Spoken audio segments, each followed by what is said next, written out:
back to my YouTube channel. I'm getting a lot of questions, especially on Facebook, but I decided to make this video on YouTube instead of going live on Facebook, especially because I'm writing this book and they just had these questions. So they're going to hop right on it.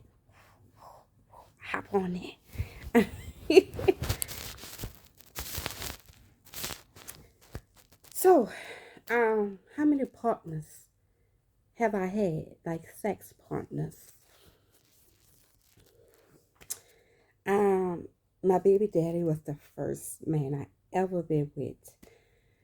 Um,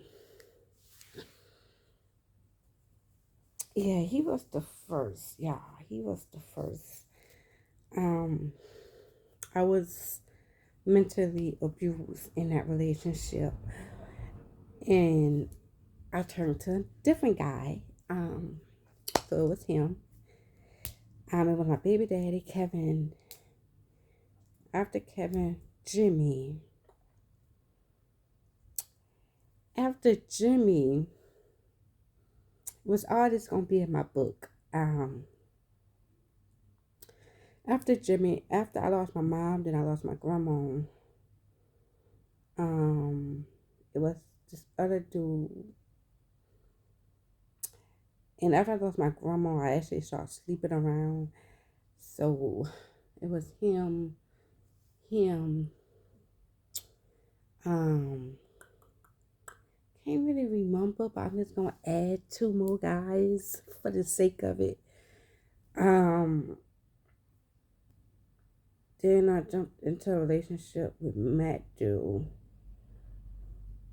and then him. So my count is 10, but it can't be a little more than 10, maybe 12. So to be on the safe side, we're just going to say 12 guys, okay? Not all in the same period of time. Writing this book, somebody questioned me and asked me, am I a hoe? Now, to me, Bowden, you're not going outside this time of night. No. To me, a hoe, mean a woman who's sleeping with different guys for money.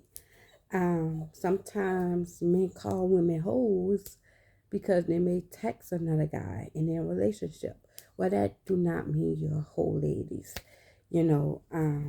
Talking to other guys when you're in relationships do not mean you're a hoe. I was called hoes by my exes just because they was jealous and insecure. I became a hoe. you know, and that word really don't affect me. Oh, you're a hoe. Okay, I'm a damn good hoe. It really don't affect me like it used to. And some women will just dig into that word and they be called hoes and they really started to believe they hoes and then they start to act like hoes. Well, I'm gonna go a little back. Um, what? I am making a YouTube video. Sit your butt down. So I wrote a book, y'all. The book is almost finished. And the book is about my life and everything that I've been through. I've been through so much in my life.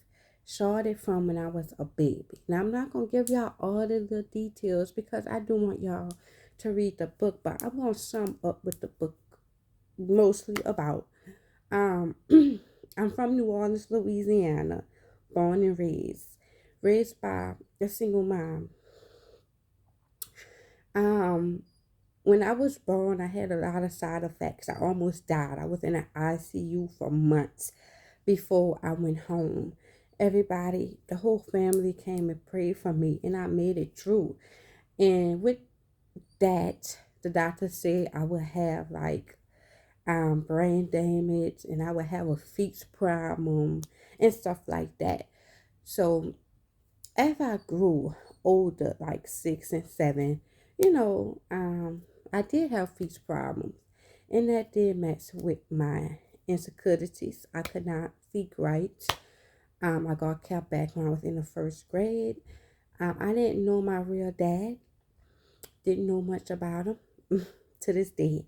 And it really hurts. That really messed with my insecure. I was very insecure because of it. Especially because I had got dog marks all over my face when I was about 9 or 10.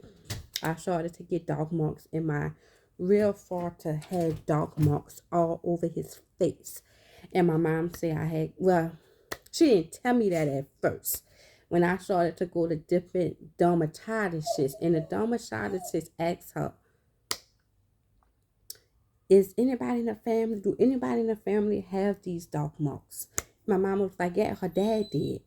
And that really broke my heart, because when I was growing up and I started to break out, and this was before I became a teenager, my family blamed me for my breakouts. They were saying I eat too much chocolate, I eat too much junk food. And I guess a kid, I can't eat nothing that y'all don't give to me.